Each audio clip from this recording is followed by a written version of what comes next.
Marijuana, a plant whose stems, leaves, and seeds are dried and used for recreational and medicinal purposes. But are the high highs worth the low lows?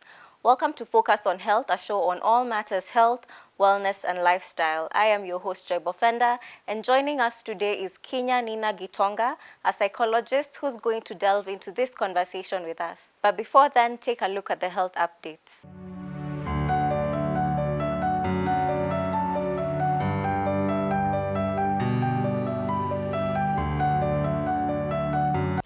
Very concise and precise health updates right there. And like we said, joining us today is Kinya Nina Gitonga, a psychologist. I'll humbly let her introduce herself. Thank you for having me. My name is Kinya Nina Gitonga. I am a psychologist and also an active mental health advocate. Other than that, I am also an author to materials that create awareness on mental health issues, currently practicing at the University of Nairobi Wellness Center.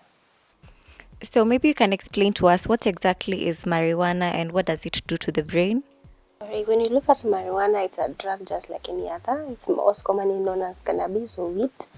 And with this particular drug, it gets to elicit several chemicals. It has around 100 components. But then there is one which is most reactive, which gets to affect the brain immensely. When you look at the parts of the brain and the functions, they vary. And I gave an example of probably the frontal lobe, which is good for reasoning and maybe making decisions. There's a part of the brain which is responsible maybe for language, for mood regulation and such. So this particular chemical actually gets to elicit several effects to the brain. And you find the most affected bit could be reasoning, could be mood, and then also probably logic. Yeah. Okay, so you've mentioned that it is a drug like any other. Maybe you can mention the positive side of marijuana or the medicinal side, maybe. Being someone who hasn't used marijuana before, I may never be able to give out the positives. But having interacted with people who have used it and now they want to quit, I can be able to give the negatives. Okay. Yeah. So, like you've said, it's a drug. So, can it be medicinal or it's simply just recreational? When we look at drugs, we say that these are substances which will alter your normal functioning of the body. So some individuals, some users of cannabis might say it has positive effect. And now I, as a psychologist, I would say that it has negative effect. But when we look at last year, there was a major commotion or dialogue regarding the medicinal bit. Yeah. So are there any prompts to the use of marijuana? Yes, there are several prompts, particularly with if you are interacting with a person. Because when you interact with a person just once, you may not be able to tell, am I imagining really or they are using it? So there is some distinct order that it elicits. Kama vile watu wa sigara, you can be able to tell. But not everyone again. Let's bear that in mind. And then also when we're looking at probably appetite and reasoning also varies. And the same thing with mood.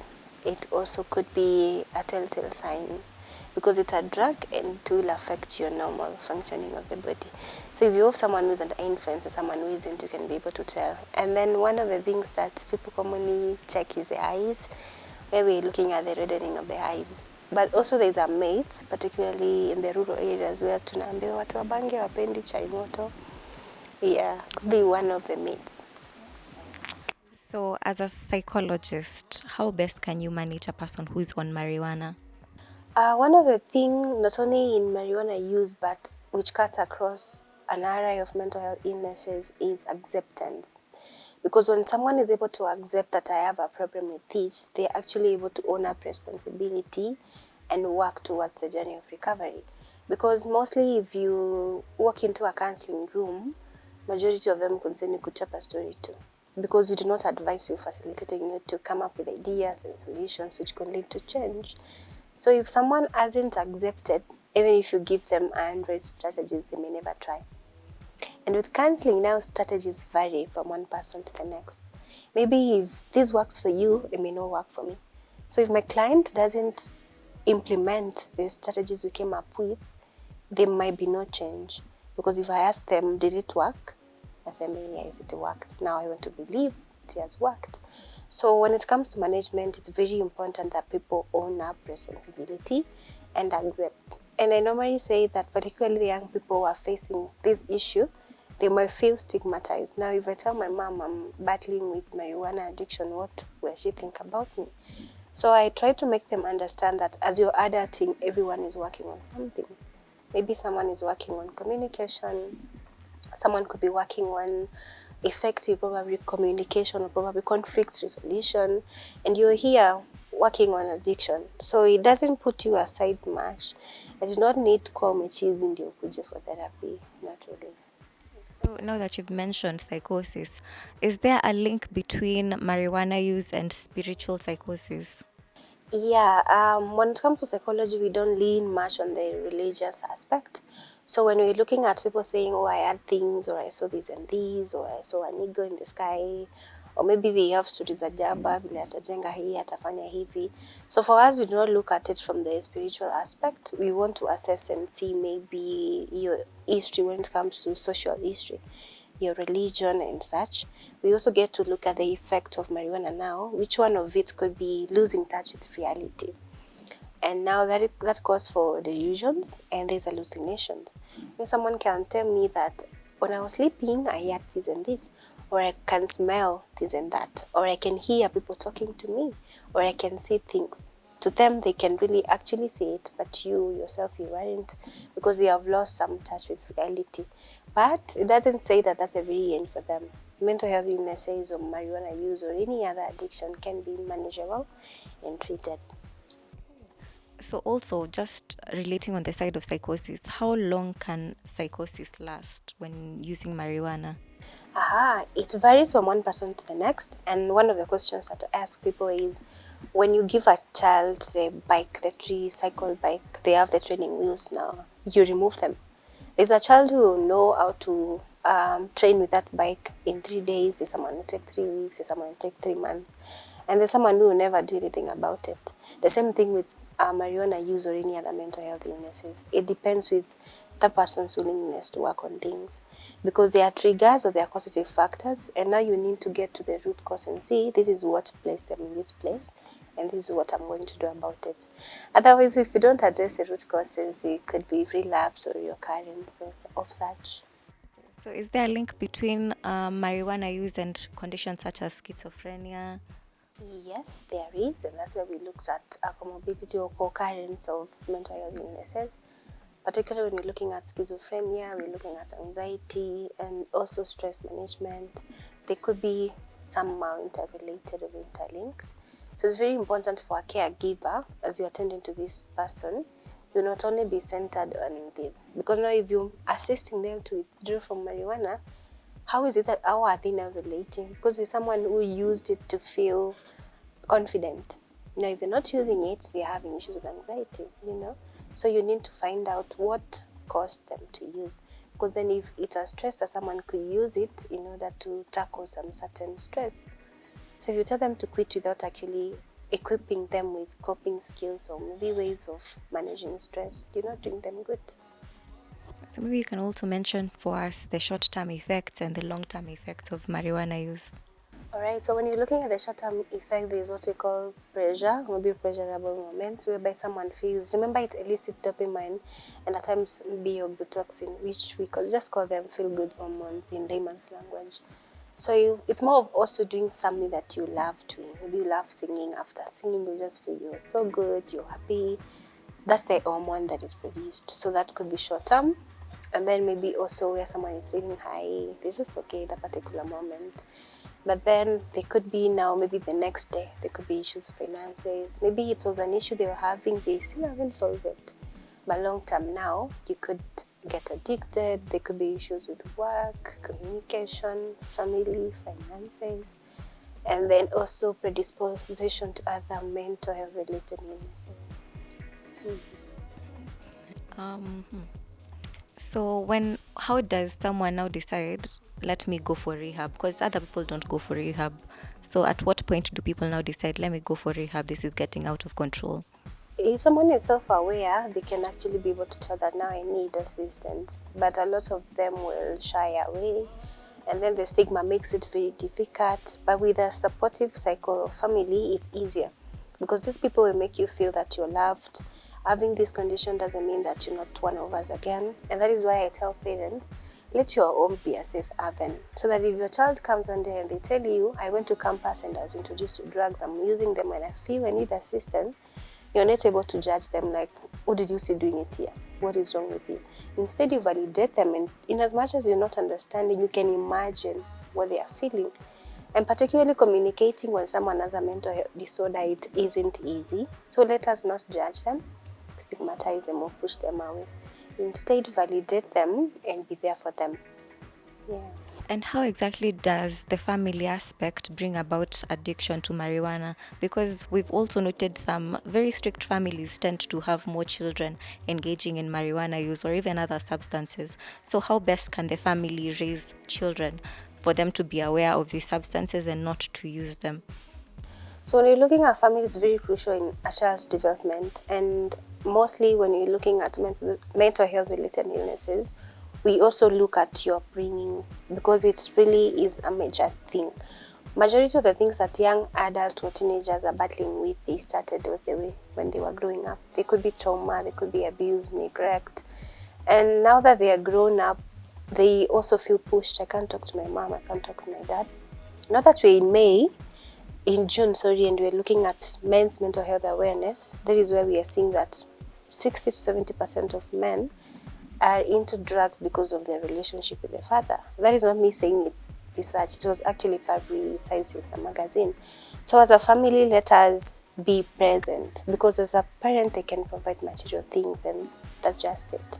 But what about being emotionally present for this child and being able to communicate? Because maybe you have a nanny, they left, you feel like, see, ameenda tu nitaleta mwingine. But now attachment styles vary from one person to the next. So it's also important to know, this is how my child attaches, this is how my child does this and that, and now being able to communicate. Maybe it's not a thing to them, but let them know. Yeah. So, also, what are the psychological treatments for marijuana dependence? There could be medication. There is also what we call motivational therapy, whereby a lot of them, they actually feel this is too much, I may never get assisted. But then when you're able to motivate them and let them know that, yes, we can conquer that, we are able to be positive about it. CBT, of course, and then now also rehabs if it's too. Do not move a muscle. We will be right back after the break. But before then, take a look at the Did You Know segment.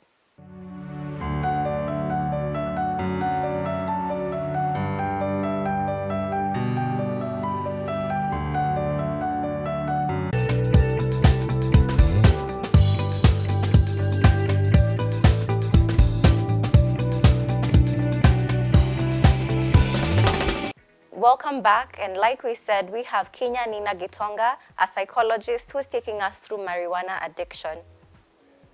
Okay, so Kenya, how best can we define addiction? Alright.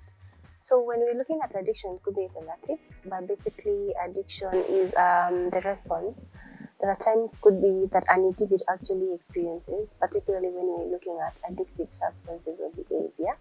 And it is characterized mostly by usage, in as much as the individual knows a particular object or stuff as a negative consequences.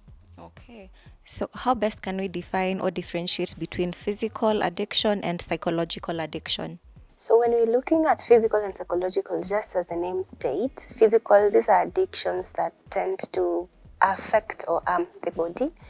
For instance, when we're looking at probably drug use. But then when we look at behavior, you say?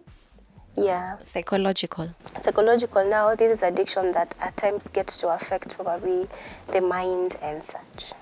Yeah. So probably, are there any genetic factors that contribute to addiction? Yes. When you're looking at causative factors of addiction, they vary from one person to the next. It's very important that we know at times addictive behaviors or traits could be inherited. 40 to 60% science reports that. So yes, individuals could be predisposed to addiction through genetics. And when we talk about genetics, I love emphasizing, it's not only from the mother side. Some traits, not some actually, traits are inherited both the mother side and the father's side. Yeah. So maybe you can tell us some of the genetic factors that contribute to addiction.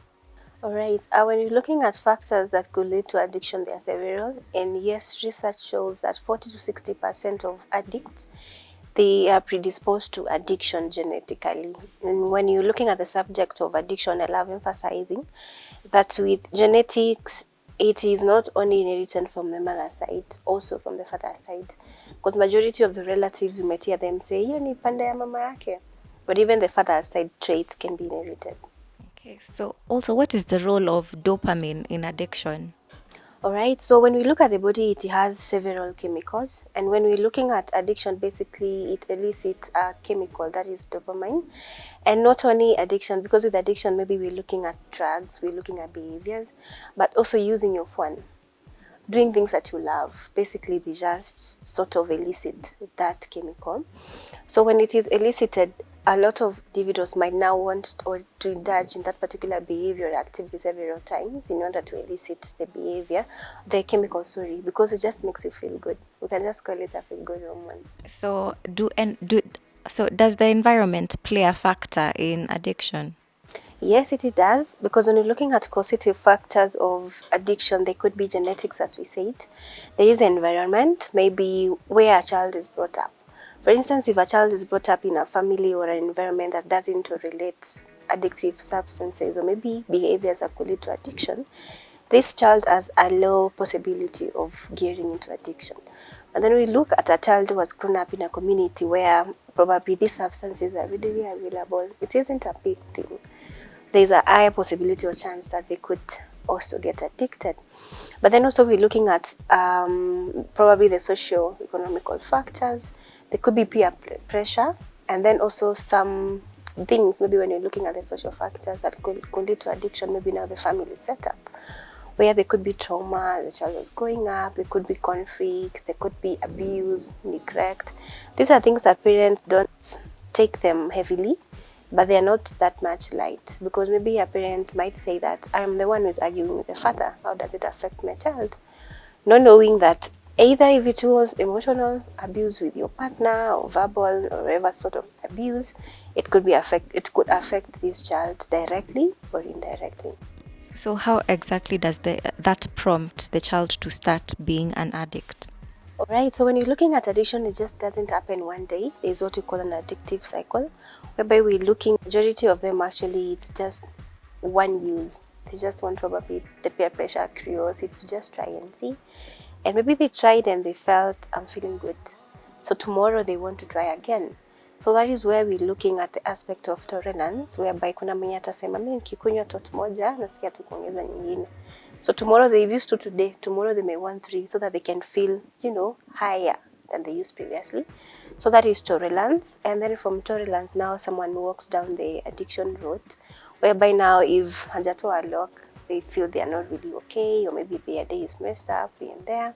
So for such kind of a child, maybe if there is environmental factors, they could use it as a coping mechanism. Maybe my friend told me if I take alcohol, or maybe if I take marijuana today, I may feel better, or maybe I may forget about what is stressing me. So they're just using it as coping mechanism. So now if the stressor happens again, they are likely to keep on using it. By the time they know, it's now addiction.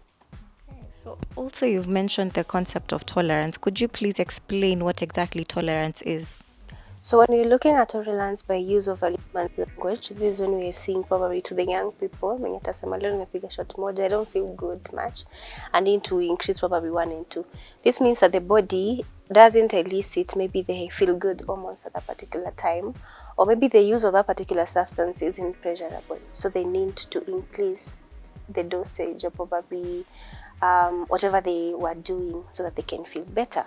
So you find at some particular time now the body gets used to that percentage or maybe that duration, because you also said that probably social media could also be addictive. Sex could be addictive. Gambling could be addictive. So you find if someone gambles for 1 hour, they need to add another hour or 30 minutes, because just that particular duration doesn't make them feel better. Okay, so at what point does one now say they have established addiction? A lot of people may not say that they're addicted. Actually, a lot of them will really defend themselves because they don't see it as an issue. I know maybe you might have experienced, or you might have had someone who is suggested to go for rehab and they're like, I don't have a problem. So a lot of them will actually really try to defend themselves. But then how do we know that you're addicted? There is some certain tools that we use for assessment. And one of them is what we call cage. So cage, for the C, it means, have you tried cutting down and it's a little bit difficult for you? Do you feel annoyed when someone says that you're alcoholic? And then the G also, and the E. So most of them, they feel annoyed. A lot of them, they really want to cut out, but they are not able to. And at times also you find that these behaviors also, they have negative consequences, but still they want to engage into it. So from this call sheet, we give some sort of marks or maybe some sort of points. And from that, we can be able now to assess and see if now it's addiction or not.